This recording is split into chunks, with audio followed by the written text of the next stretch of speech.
Hey guys, how's it going? Welcome to my video. Alright, so we're going to talk about a pretty common issue, common enough, with GM trucks. Alright, if you guys have Chevy Silverado, GMC Sierras, Tahoes, Yukons, Cadillac Escalades, and you guys get this reduced engine power. Now, this reduced engine power message that shows up, a lot of times it has to do with, well, a lot of times it could be a whole bunch of different things. But this issue in particular is it's one of those issues that's it's been very difficult to diagnose. And even if you go to, there have been situations where people have taken their trucks to the dealership, they can't replicate it. They've taken their trucks to the mechanic, they can't replicate it. They'll tell you that you got to change out the spark plugs. They're going to tell you they're going to change out the coils. They're going to tell you that there's a misfire somewhere. A lot of people also think that the ground wire to the battery is probably loose, and that's probably a reason for this issue. But here's the symptoms of this issue. If you're driving your truck, all right, and out of nowhere you get this a reduced engine power message, and your truck seems to be stalling. You're not getting. It seems to be stalling. It seems to be dying out.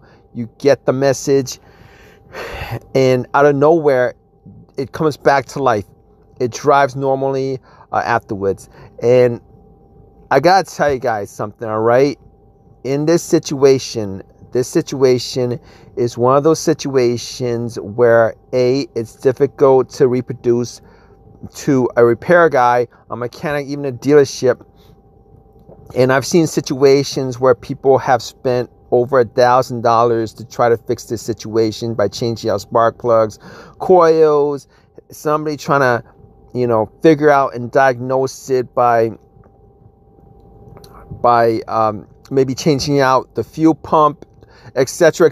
It gets pretty expensive with this situation if you're not quite sure how to diagnose something like this. It's one of those ghost situations where it just happens every once in a while. But here's the thing, all right? A lot of times in this particular situation, if you're driving your truck and this situation comes up, if you hit a bump, it comes up, that reduced engine power message comes up. You're losing power. It stalls out.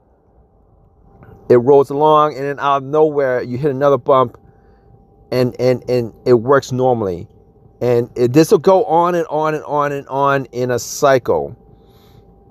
All right. In these situations, here's what the problem is. All right. There is a ground wire, and it's not the main ground wire. There are multiple ground wires in trucks, but particularly in GM vehicles, they seem to have ground wire issues. A lot of ground wire issues. A lot of the issues that you have with your truck or your car stalling, not starting, etc. happens to be a ground wire that's either corroded, almost on the verge of breaking off. Now, this ground wire you're just seeing, I have a picture of. This ground wire is a thin ground wire. This ground wire grounds to the relay, the fuel pump relay. And when it gets bumped, if it's corroded, if it gets bumped or whatever, if the connection's bad, what happens is the electricity, the power that goes to the relay gets cut off. It gets cut off, and then if it's another bump, if you go on another bump, that relay, that you know, the electricity continues on, it gets shut off, continues on, and then you got this situation where it's really hard to figure out. So I got a picture up. This is the ground wire itself. All right, the fix to this is, what you want to do first is you want to just tug on that ground wire just a little bit. Gently tug on it. See if you hear the relay click. If you hear the relay click, it shouldn't be doing that. All right, it means that the connection gets killed off when you tug it one way, and then it turns back on. The connection gets connected again when you tug another way. It shouldn't, when you're shaking it a little bit, it shouldn't be doing that. If you guys have a situation like this, all right, what you guys want to do is you guys want to reground that wire. And it's very simple to reground it. All right, I believe that ground wire actually goes down, either connected to the engine or to the frame. But what you can do is you guys can cut that ground wire, get another wire, connect that, and then connect it to any portion of the frame. All right, there, and you guys could actually elongate that wire and then connect it to the main ground, that the ground to the battery is connected to. And once you guys do that, it'll fix your problem. Now, I suspect, me personally, I suspect that a lot of these issues with ground with ground wire issues with GM vehicles they're essentially not just bad design, it's probably purposeful design, in that a lot of these dealerships actually make more money servicing the vehicles than they do selling the cars.